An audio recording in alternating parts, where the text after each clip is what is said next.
Baghdad کے مشہور شراب خانے کے دروازے پر دستک ہوئی۔ نشے میں دھت شراب خانے کے مالک نے ننگے پاؤں لڑکھڑاتے ہوئے دروازہ کھولا تو سامنے سادہ لباس پہنے ایک پروقار شخص کھڑا تھا۔ شراب خانے کے مالک نے اکتائے ہوئے لہجے میں کہا، معاف کیجیے، شراب خانہ بند ہو چکا ہے، سب ملازم جا چکے ہیں، آپ کل آئیے گا۔ اس سے پہلے کہ شراب خانے کا مالک پلٹتا، اس پروقار شخص نے مالک کے کندھے پر ہاتھ رکھا اور کہا، مجھے بشر بن حارث سے ملنا ہے، اس کے لیے ایک اہم پیغام ہے۔ اس پر شراب خانے کے مالک نے چونک کر کہا، کہیے، میں ہی بشر بن حارث ہوں۔ اس اجنبی شخص نے اس لڑکھڑاتے ہوئے شخص کو سر سے پاؤں تک دیکھا اور کہنے لگا، کیا آپ ہی بشر بن حارث ہیں؟ اکتائے ہوئے لہجے میں شراب خانے کے مالک نے کہا، میں ہی بشر بن حارث ہوں، کہیے، آپ کو کوئی شک ہے؟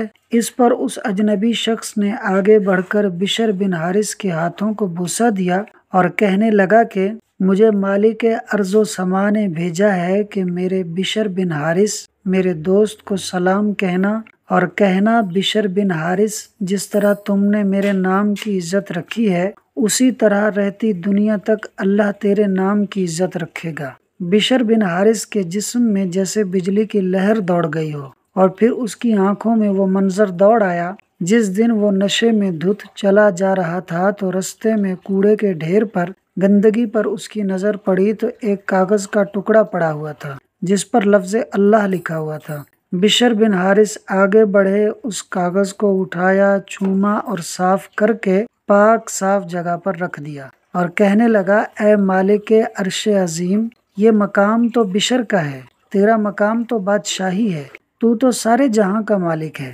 یہی وہ ادا تھی جو بشر بن حارث کو بشر حافی بنا گئی۔